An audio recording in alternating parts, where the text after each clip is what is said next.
월요일 오전에 전날 중국마트에서 사온 배추 한 포기로 막김치를 담갔습니다. 아이가 한동안 잘 먹을 것 같습니다.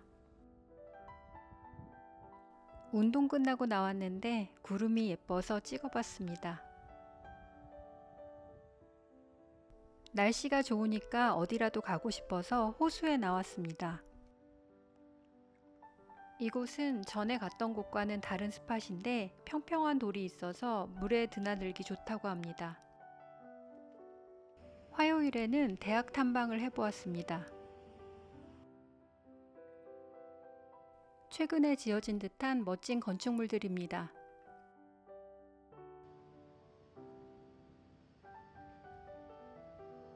김미커피가 캠퍼스 안에도 있어서 잠시 쉬어갑니다.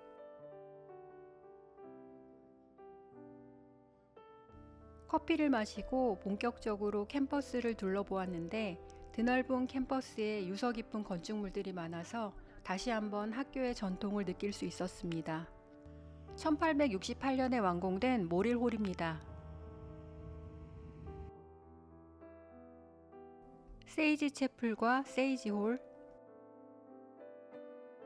매크로 타워의 모습입니다. 해리포터 도서관이라 불리는 유리스 도서관을 구경했습니다. 여기에 있으면 중세의 학자가 된 듯한 기분이 들 것 같습니다. 지난번 왔을 때는 이곳이 온통 눈밭이었는데 여름에 보니까 전혀 다른 공간인 것처럼 느껴집니다.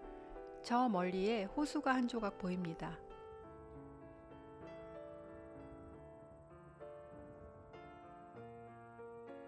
마지막으로 기념품 가게에 가는 길인데 저 앞에 버스 정류장이 보입니다. 우리나라에서는 모감주 나무를 가로수로 본 적이 없는 것 같은데 연두색 등을 밝혀 놓은 것 같은 아주 예쁜 나무입니다.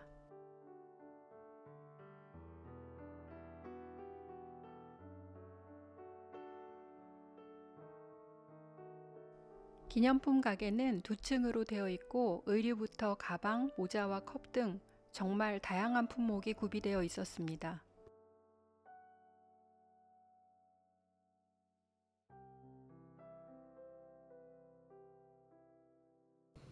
집으로 가는 버스를 탔습니다.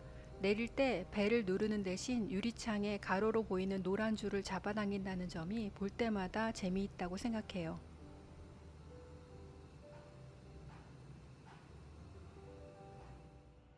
오늘은 막걸리를 만들 건데 먼저 누룩을 햇빛에 말리고 있습니다. 햇빛에 말린 누룩 100g을 500ml의 물에 담가둡니다. 술 담글 용기는 미리 소독을 해두었어요. 찹쌀 1kg를 2시간 물에 불렸다 물기를 빼는 동안 농장에 다녀옵니다. 4가지 품종의 토마토를 한 개씩 가져갈 수 있다고 합니다. 호박도 색깔과 모양이 참 다양한 것 같습니다. 오늘은 딜과 고수, 체리토마토를 수확하고 꽃다발을 만들 예정입니다. 꽃이 달린 채로 수확한 바질이 바구니 한가득 있습니다.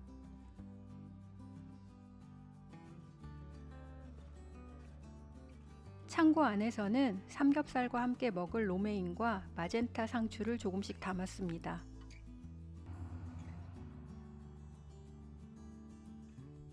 아직 익지 않은 것들이 많았지만 귀여운 토마토가 탐스럽게 달려 있습니다. 짙은 주황색이 완전히 익은 건데 깊숙한 곳을 공략해서 바구니를 채워갑니다.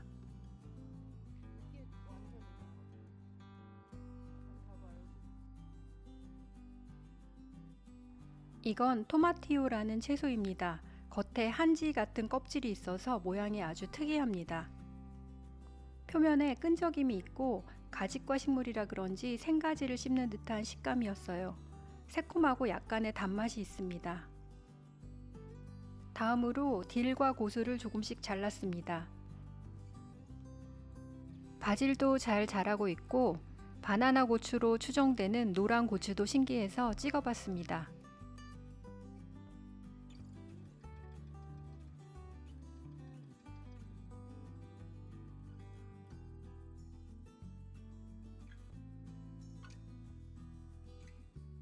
꽃밭을 둘러보니 지난번과는 꽃의 종류가 약간 달라진 것 같습니다. 촛불 맨드라미, 여우꼬리 맨드라미 등 화려한 모양과 색깔의 꽃이 눈길을 끌었습니다. 이번에는 좀 더 강렬한 색깔의 꽃들로 꽃다발을 만들었습니다. 미국 올 때 가장 기대했던 장소인데 오래도록 기억에 남을 것 같습니다. 농장에서 나와 역시 아이스크림 가게에 들렀다가 호수에 갔습니다. 이 똘똘한 강아지는 물속에서 원반을 찾아서 주인에게 가져갈 수 있는 능력이 있습니다. 아마도 물가에서 오랫동안 훈련했나 봅니다.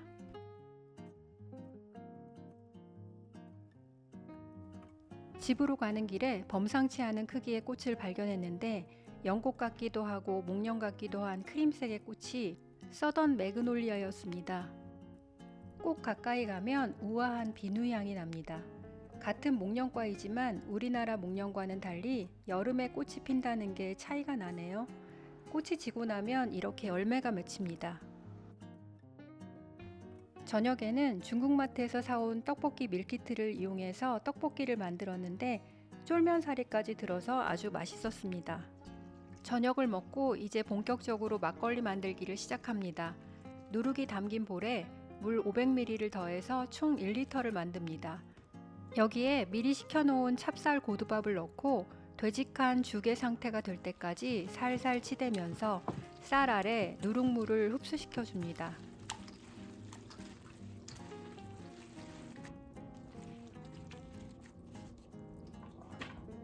충분히 치대준 다음 소독한 용기에 넣고 처음 2-3일 동안은 공기가 잘 통할 수 있도록 뚜껑 대신 키친타올을 덮어서 서늘한 곳에 놓아둡니다. 수요일 오후 운동 가기 전에 근처 프레스커피에 갔습니다. 카페 벽에 화가의 그림이 걸려 있고 QR코드를 찍으면 인스타그램에 접속할 수 있게 되어 있어요. 한쪽에서는 귀걸이 같은 액세서리도 판매하고 있는 독특한 컨셉의 카페였습니다. 플랫 화이트를 주문했는데 맛이 아주 좋았습니다.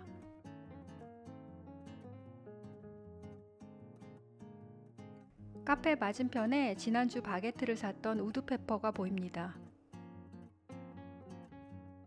어떤 용도로 쓰이는 자전거일까요? 운동하고 집에 오다가 계곡 입구에서 사슴을 발견했습니다. 풀을 맛있게 먹는 걸 보니 초식동물이란 걸 확실히 알겠습니다. 유산소 운동을 할 겸 계곡을 따라 올라가 보았습니다. 이 하이킹 코스는 코넬 대학교와 연결되는데 여러 개의 폭포와 돌계단을 거치고 계곡 벽면에는 4억 년이 된 암석층이 드러나 있는 멋진 곳입니다.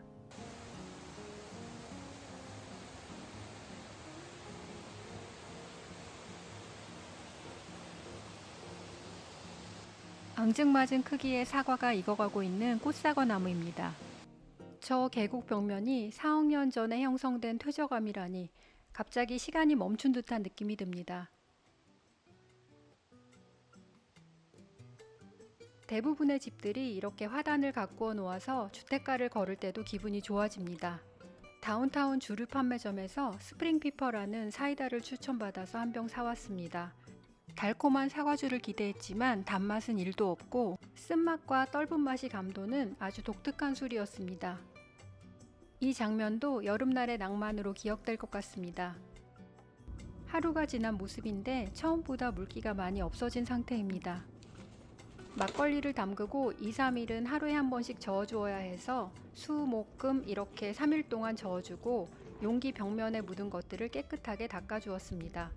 금요일에는 뚜껑을 덮고 모든 밥알이 삭아서 아래로 가라앉기를 기다립니다. 시간이 지나면서 윗면의 밥알들이 점점 아래로 내려오는 것을 확인할 수 있습니다. 금요일에는 웨그먼스에서 사온 소고기 다짐 육으로 미역국을 끓이고 함박 스테이크를 만들었습니다. 트레이더조에서 사온 과자들입니다. 토요일 오후에 피자를 먹으러 가는 길입니다. 개성이 넘치는 3륜차 뒤를 따라가고 있는데 TMI지만 나중에 보니까 한 사람이 아니라 2사람이 타고 있더라고요. 솔트포인트 브루잉이라는 피자집에 도착했습니다. 탁 트인 야외 뷰 속에서 피자를 먹을 수 있는 곳입니다.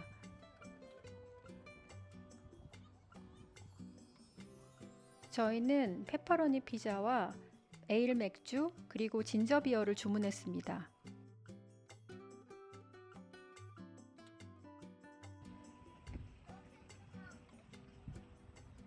피자는 짠맛이 강했지만 도우가 아주 쫄깃하고 담백해서 맛있었고 맥주가 술술 넘어가는 맛이었습니다.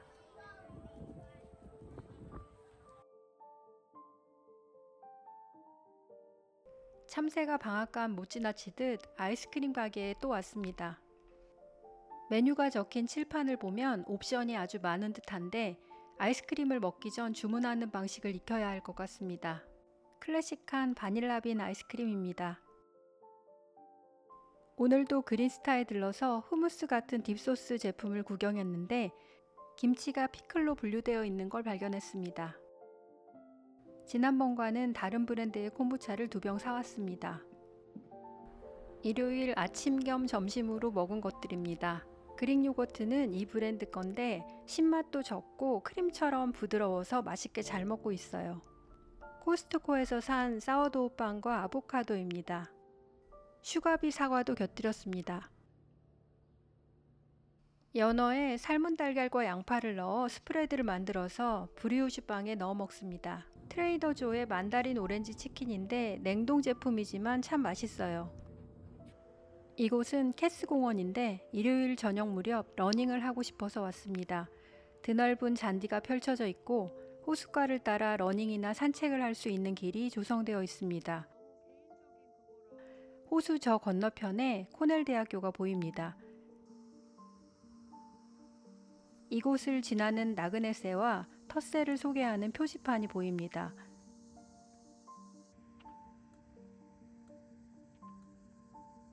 운동기구들이 우리나라와는 사뭇 다른 모습입니다. 생소한 기구들이 많았는데 그림을 보면 어느 정도 사용법을 알 수 있을 것 같습니다.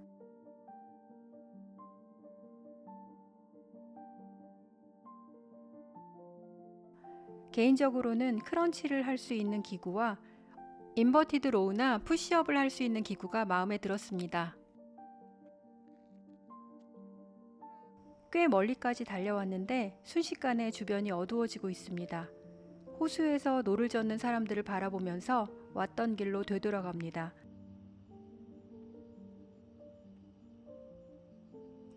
호숫가의 빈 배가 오래도록 기억에 남을 여름밤입니다.